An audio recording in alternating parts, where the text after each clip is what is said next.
लक्सर में कोरोना संक्रमण महामारी के बीच इस बार ईद का त्योहार फीका नजर आ रहा है। जहां लॉकडाउन के चलते बाजार सुने पड़े हैं, दुकानदार भी इस बार मायूस चेहरे लेकर बैठे हैं। लॉकडाउन के चलते जहां शासन प्रशासन ने इस बार ईद को लेकर हिदायत बरतने की अपील की है, वहीं रोजेदार भी इसको लेकर काफी सतर्क दिखाई पड़ते नजर आ रहे हैं।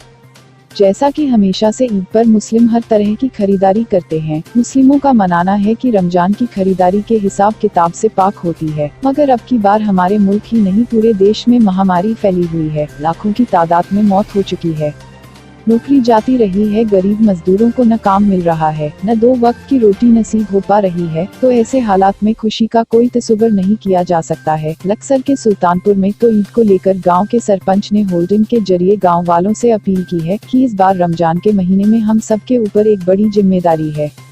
जब हमने एक रोजेदार महिला से बात की तो उन्होंने बताया कि इस बार ईद पर जैसा कि हमारे सरपंच द्वारा अपील की गई है, उसी के माध्यम से हम ईद की खरीदारी ना कर गरीबों की मदद करके, भूखे को खाना खिला करके जिस जरूरतमंद की मदद की जा सकती है। ईद को लेकर दुकानदारों से बात की तो उन्होंने बताया कि इस बार लॉकडाउन के चलते ईद की खरीदारी के लिए कोई रोजेदार सामान खरीदने नहीं आ रहा है, जिससे क्षेत्र के सभी बाजार सुने पड़े हैं। इस बार ईद को लेकर के हमारी कोई तैयारी नहीं है। हम इस बार कोई खरीदारी नहीं कर रहे हैं। जो हमारी बस्ती में सुल्तानपुर में गरीब आदमी हैं, हम लोग उनकी मदद कर रहे हैं। हमारे यहाँ कुछ लड़कों की संस्था है जो जिनकी मैं नाम नहीं बता सकती, वो गरीबों की मदद कर रहे हैं। उनके यहाँ राशन पानी से ये खाने पीने का सामान भिजवाने का काम कर रहे हैं वो पिछले 2 महीने से।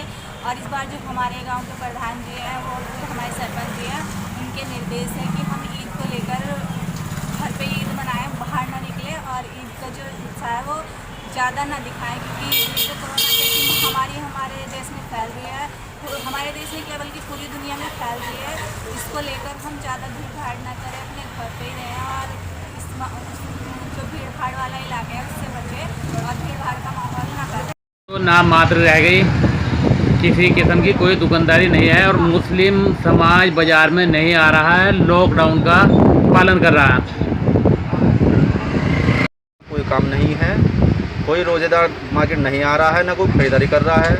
पिछले साल के मुकाबले 10% भी काम नहीं है मार्केट में। आप पूरी मार्केट को देखो, कोई काम आपको नहीं मिलेगा। ना मुसलमान ग्राहक हैं, ना दुकानदारी है, ना मुसलमान के हिसाब से कोई सामान आया हुआ है मार्केट में। ज़्यादातर सब दुकानदार अपना टाइम काट रहे हैं, काम बिल्कुल नहीं है। बस ये है कि दुकान खुल चुकी है, अपना जो है काम चल रहा है। इस बार चूँकि रमज़ान में भी हम लोगों ने नमाज़ें जो हैं वो घर पे अदा की हैं। जुमा वगैरह इबादत जितनी भी है वो सरकारी आदेश को मानते हुए, शासन प्रशासन की सहायता करते हुए हम लोगों ने घर पे सारी इबादत की है। मस्जिदों में नहीं गए हैं, मस्जिदों में सिर्फ 5 लोगों को अनुमति थी, उसके अलावा कोई नहीं गया। इस बार ईद पे भी हम लोग जितनी अनुमति सरकार हमें देगी, ईद की नमाज़ ईदगाह में उतने ही लोग पढ़ेंगे। बाकी डिजिटल माध्यम से हम लोग इस बार दान दक्षिणा कर रहे हैं और लोगों से आह्वान कर रहे हैं कि घरों से बाहर ना निकलें, फैसला बनाएं, सोशल डिस्टेंसिंग ज़रूरी है, मास्क का उपयोग करें। यही सब चीज़ों के लिए गाँव वालों को जागरूक किया जा रहा है। बस मैं यही कहूँगा, देखो त्यौहार आते रहते हैं। चूँकि इस महामारी के समय पे ऐसे नवरात्र का अभी त्यौहार आया था, हमें पता भी नहीं लगा नवरात्र कब आया और कब चला गया। और इसी वजह से मैं सभी मुस्लिम भाइयों को ये संदेश देना चाहता हूँ कि ईद का त्यौहार है, ईद बहुत आएंगी और सबसे बड़ा त्यौहार हमारे भारतवासियों के लिए ये है कि हम इस महामारी से छुटकारा पालें। और ईद फिर आएंगी, बकरा ईद फिर आएंगी, हम उसको फिर अपने बहुत शदीद खुशियों के साथ उसको मनाएंगे। लेकिन अभी वक्त की नज़ाकत को देखते हुए अभी हमें घरों पे रहना है और त्यौहार की खुशियों को थोड़ा कम करना है।